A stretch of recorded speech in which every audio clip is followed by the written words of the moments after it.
It's Monday, the 26th of August, 2024. Welcome to the Fast 5 Business News by Fear and Greed, where we give you the top 5 business stories you need to know in just 5 minutes.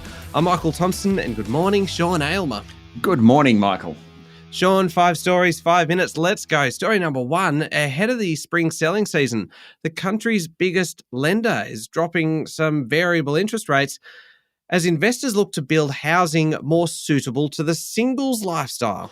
The Commonwealth Bank announced cuts on Friday, potentially triggering better deals for customers across the sector. The major lender in Australia said it would reduce some new customer variable rates by up to 35 basis points, fixed rates by 70 basis points, follows several fixed rate cuts by other banks in recent weeks. CommBank didn't change its standard variable rate. It means CommBank's basic home loan rate goes down to 6.44%, the home loan package rate 6.34%. This is all happening even though the Reserve Bank has made it clear the official benchmark rate isn't going to change this year. CommBank's cuts make it more competitive, but there are still lower rates in the mortgage market out there, ranging from 5.49% to 5.79% across variable and fixed terms, according to CanStar. More on that one, look around before you find a lender. It's good news for anyone looking for a new loan, perhaps a touch frustrating for those of us already with a variable rate loan. Some of the buyers of houses over the weekend will certainly be happy. The national preliminary clearance rate for the weekend came in about 71.4%, Michael.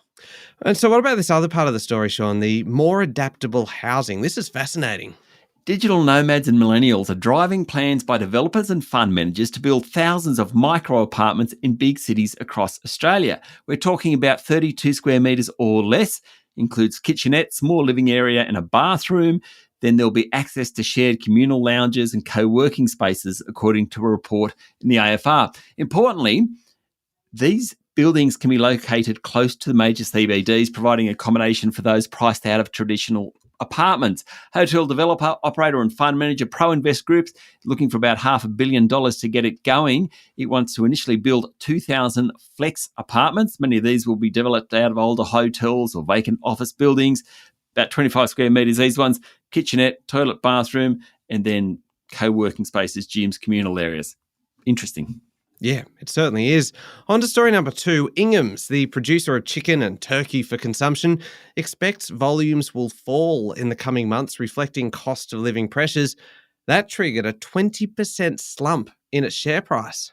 Not good. The group reported a robust 2024 financial year with underlying earnings up 13%, the best ever result. But the outlook, not so positive. Ingham's actually supplies the majority of major retailers and quick service restaurants in the country.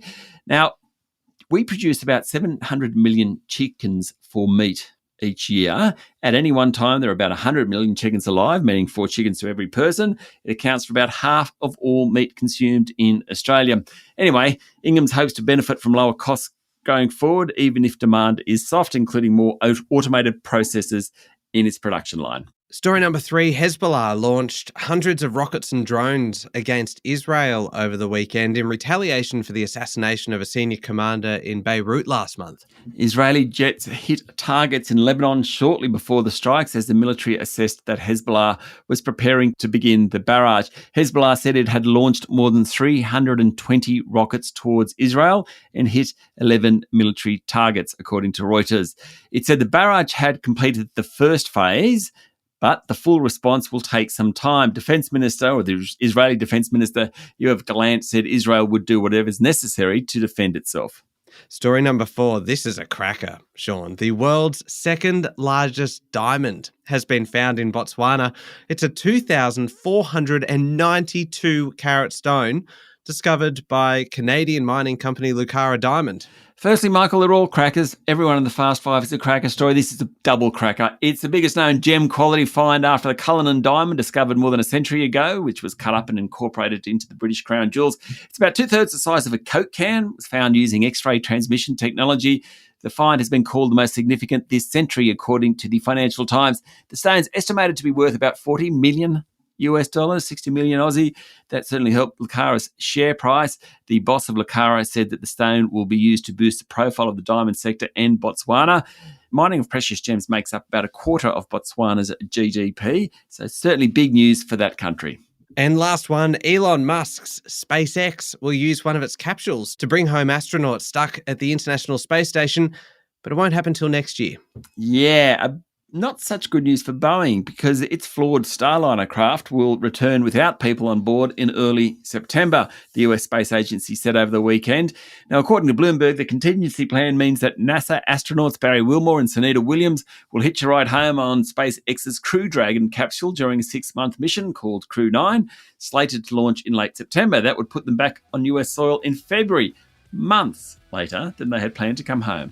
All right, there we go. The top 5 business stories in 5 minutes. Thank you, Sean. Thank you, Michael. It is Monday, the 26th of August, 2024. Remember to hit follow on the podcast. And if 5 minutes isn't enough, you can find our longer daily show called Fear and Greed wherever you listen to podcasts. I'm Michael Thompson, and that was the Fast 5 Business News by Fear and Greed.